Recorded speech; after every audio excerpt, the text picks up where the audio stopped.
that it was almost in a political vacuum. They belonged theoretically to Salem town, although the villagers didn't want to be part of Salem town. Salem town was much more of an urbanized area where mercantile development was taking place, and the village was agricultural and separated by 5 to 10 miles and a whole different concept of life. And the people who lived in the village had constant problems with their ministers. One minister had been forced to resign.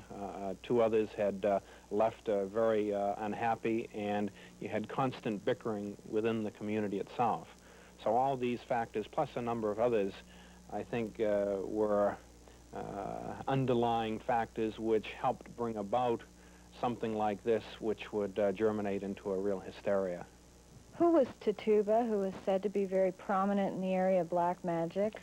Okay, Tituba was a Carib Indian who was owned by Reverend Samuel Parris. And the Reverend Mr. Parris, before he had become a minister, was a merchant who had lived in the West Indies. And he had picked up 3 slaves, Tituba, a John Indian, and another smaller Indian child.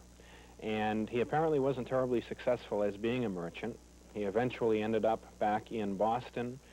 He decided to become a minister, and Salem Village eventually asked him to come out and be minister for their congregation.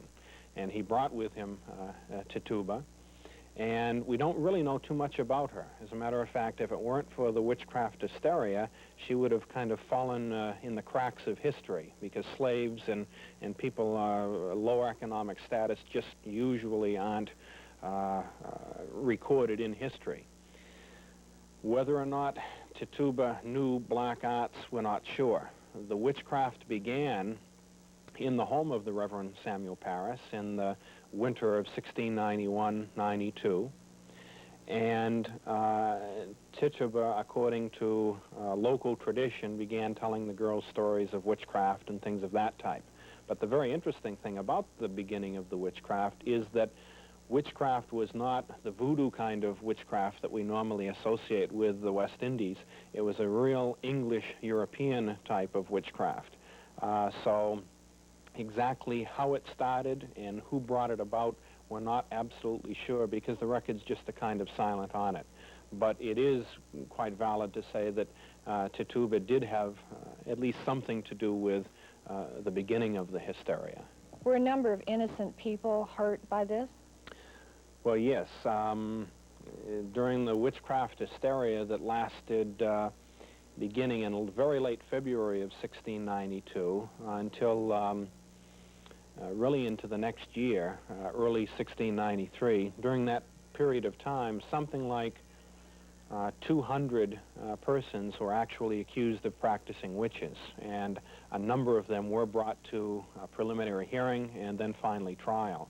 And of that number, 19 were hanged, 1 was pressed to death, and at least 3 died in jail. So it had a dramatic effect upon Massachusetts, primarily Essex County, Massachusetts. And when you consider that 250 people accused in a relatively small population meant that it was a major crisis within the colony at that time. Do you believe this is an example of mass hysteria, or was there more to it? About 15 years ago, a professor from Pennsylvania by the name of Chadwick Hansen wrote a book called Witchcraft at Salem. And the book was very good in giving a fairly specific account of mass hysteria and how that could have been part of the reason why the witchcraft occurred in Salem Village. And part of his concept was the fact that because of all these external pressures and so forth, and because of what was happening locally, that the girls began to be mass hysterics, and that they started exhibiting very unusual behavior, much more than kids simply play acting, which psychosomatically they had display itself on their bodies and on what was happening in the courts.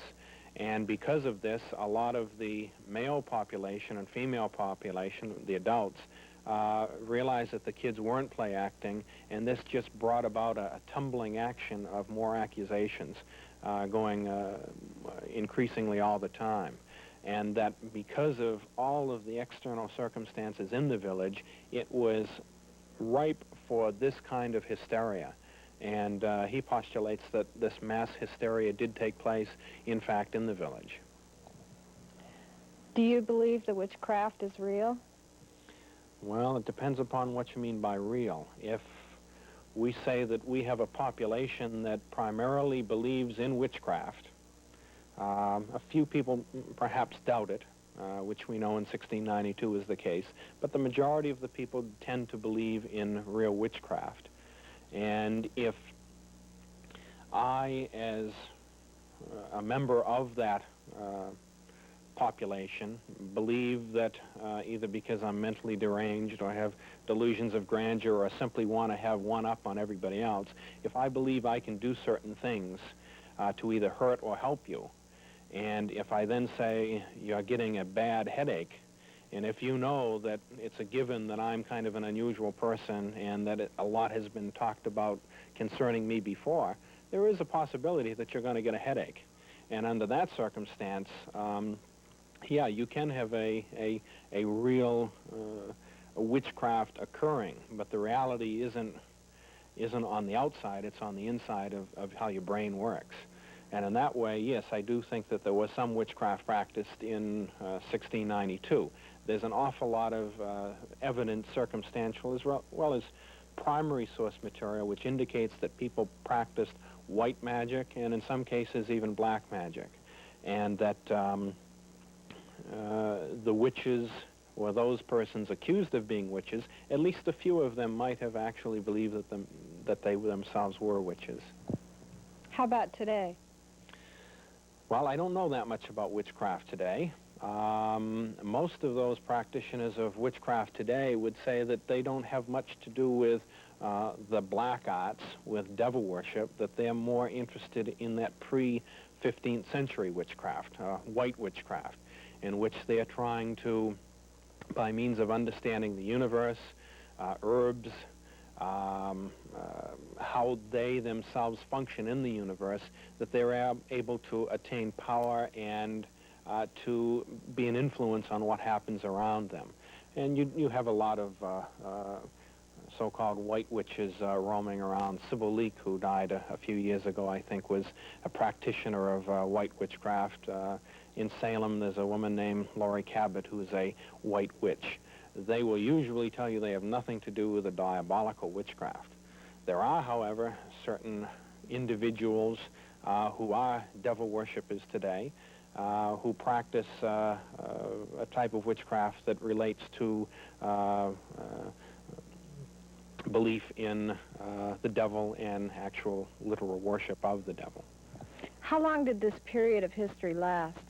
Very short time in the study of history, about 8 months. How did it end? That's not as easy a question to answer. A lot of factors brought about the ending. One was, after 8 months, people began to get tired of what was happening. Some people who were accused, instead of simply bowing to authority and taking their lumps, tended to start proceedings of defamation of character on the afflicted children and their parents. And the parents were fearful that it might directly affect their pocketbook, their estate. Probably the most important factor which brought about the end of the witchcraft was the fact that ministers and magistrates from the Boston area began asking for advice from others elsewhere, and they had sought the opinion of some New York ministers who indicated that yes, the girls did seem to be actual afflicted people, but you shouldn't take them at their face value, because since they were under this affliction, they might not know the difference between right or wrong and truth and non-truth. And so they urged that the use of spectral evidence not be used within the court for good, viable testimony. And when spectral evidence was no longer allowed, they just didn't have enough to try the people for practicing witchcraft.